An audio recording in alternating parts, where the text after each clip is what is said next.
Hi, it's Colin from Heal Green Heritage. Today I'm going to show you how to have a look at the timeline which is stored in the library, on the opening screen of the library. So without further ado, I'm going to share my screen again, and then you'll be able to see what I'm doing in the library. So today I'm going to access this. If you saw the last video, you'll see I have a virtual version of my drive here, and this is how I would access it. I'm just going to go in and show you through here first, because this way I can use Microsoft Excel. So if you have Excel on your PC and you install this virtual drive, you'll be able to look at the timeline through here. But what's this all about? Well, one of the things I was asked to do by the schools is to have a timeline. I tried to put it into Wix, into the museum website software, but it was too complicated. I couldn't get it to work in there. So the best compromise I could come up with was to use a spreadsheet with something called filters, if you're familiar with those. But basically, there's just a table of information in here. Got a series of dates in, tells you what period of history it is. I've got categories, and these categories are based on the kind of folder structure you'd be familiar with when you're looking around the library. Specific place or people, and then there's a detail of the event that's happened on that at that time, date, and then there's a link back to the article. So each of these items is a historical event that we've talked about in one of the articles in the library.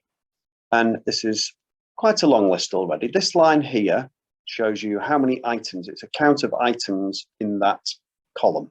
So there are 114 historical events that I've keyed in so far. Haven't quite done them all. The last couple of articles I've put live. Normally I put the events in before I post the article, but I've been a bit lazy with the weather being hot. I thought, no, I'm going to get the articles up and then worry about putting them in the timeline. So you'll see them go in. If you're watching this in a week or two, they'll all be there for all the articles again. Okay, so I'll show you what it is. So anyway, there's a list of 114 in there, and these things here, when you've got these little down arrows, these are filters, so you can filter on these different things. So perhaps let's say we wanted to find out. And then if you click on the little down arrow, it shows you this list here. Here's a list of all the different places. So if you unselect them all, this top arrow will take all the ticks off.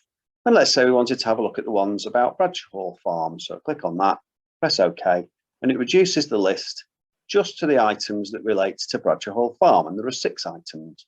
So it was first built by Sir John Savage in 1547. And it was demolished in sometime sort of 1975 to 76, not quite sure precisely when it was burnt down and vandalized, and finally they decided to demolish it. But if you wanted to read some more information about Bradshaw Hall, you just go over here and click on the link, and that takes you off into our museum website and takes you directly to the article, so you can read a bit more about it in there. So there's a picture of the hall, and there's more information in there about it. Okay.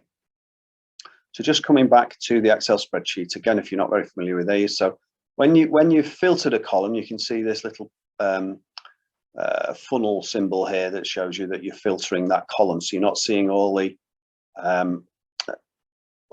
rows in the spreadsheet. So I'll go back in here, select them all again, put ticks against all of these. Okay, and there's all 114 rows that are currently in there.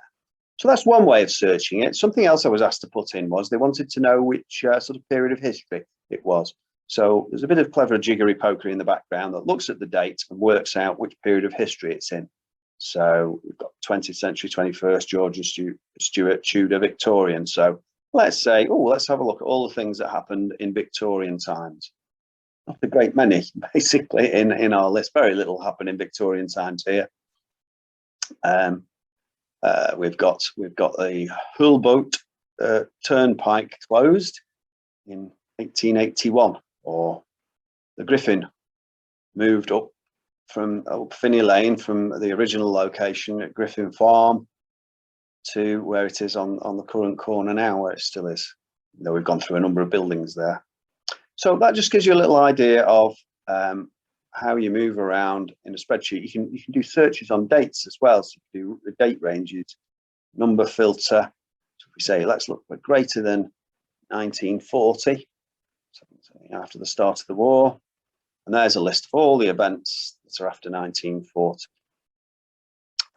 It's just different ways of searching through the information that you're looking for if you didn't know. And hopefully, I mean, one of the complicated areas, which is why it's a little bit slower this time, is there's lots of shops on the parade that opened and closed at different times. So I've got quite a few rows to key in for that. But if you want to know what was open roughly when and where, we don't know the precise dates on some of the shops this time.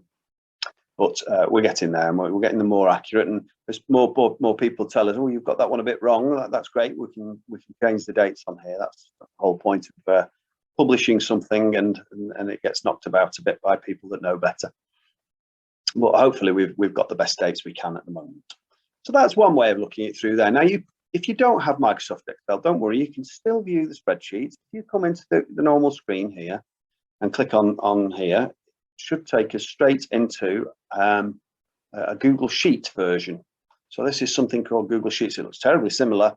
It's not quite the same. The filters work a bit differently. I have to say I'm not as familiar with using Google Sheets as I am with using Excel. But you can see it has basically the same features in the software. You get these little arrows indicating that whether it's filtered or not.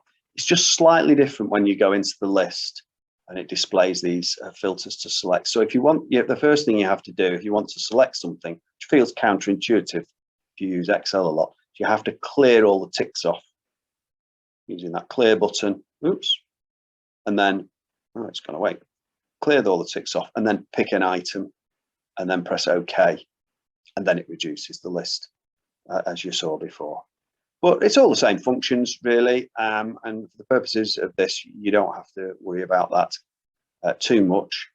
It's very similar. It's fairly self-explanatory, but it's not quite as easy as using the website.